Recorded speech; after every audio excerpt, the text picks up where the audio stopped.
Bring in Eric Farnsworth.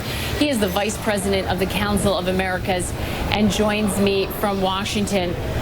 Eric, the violence seems to be intensifying. Still a lot of mystery surrounding that helicopter.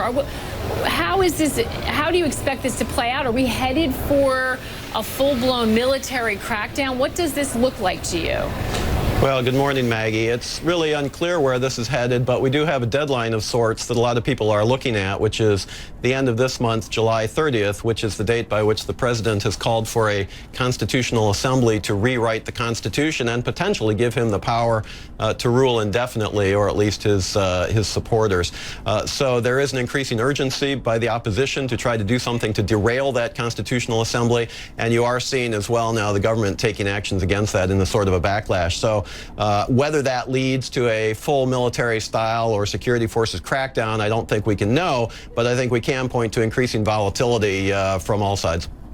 From all sides is right, and I think anytime you have this situation, one wonders, you know, where the military decides to align itself is going to be critical. Do they stay in support and prop up Maduro, or do they take another path? That's something that we've been watching closely. Well, Eric, we have a reporter on the Colombian border who joined us just yesterday talking about the exodus of people fleeing, heading into hospitals, looking for food. That humanitarian crisis spilling over borders. Is there any sign that any other countries in the region may come together to start to apply pressure to Maduro? I mean, we're starting to see a coalescing of some of the countries, but it is slow, and from my perspective, it's not nearly as comprehensive enough. They got together recently in Cancun for the OAS, Organization of American States General Assembly, could not come to a basic consensus in terms of whether to do anything as an institution or as a hemisphere on Venezuela. So that consensus is a long way off. But meanwhile, what you're saying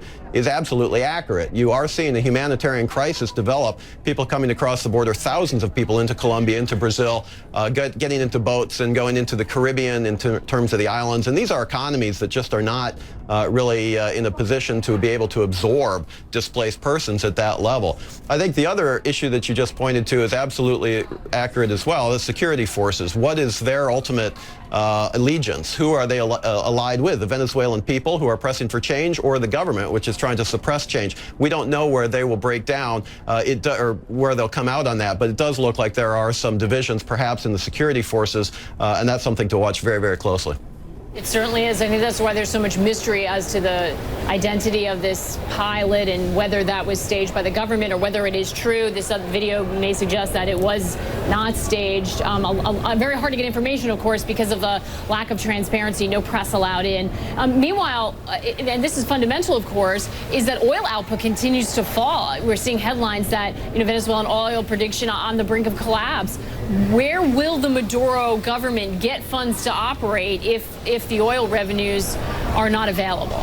Well, that's what they're looking for right now, is perhaps rolling over some loans from China, perhaps doing more with Russia. Certainly they're continuing to issue bonds.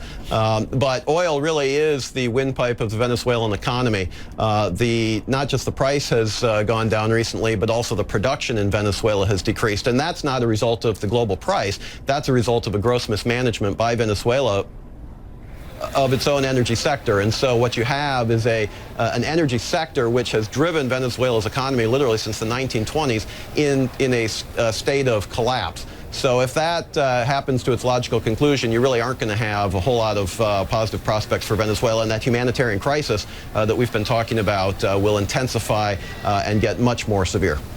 It certainly will, and those bonds going to be harder to float on the market because critics of Venezuela are quick to jump and identify all the banks participating in any kind of deal, and in fact many of them have already turned around and liquidated those bonds, so it is going to be a tough spot financially, absolutely. Eric, appreciate you joining us at this very pivotal time for this country. Appreciate it. Thanks for having me.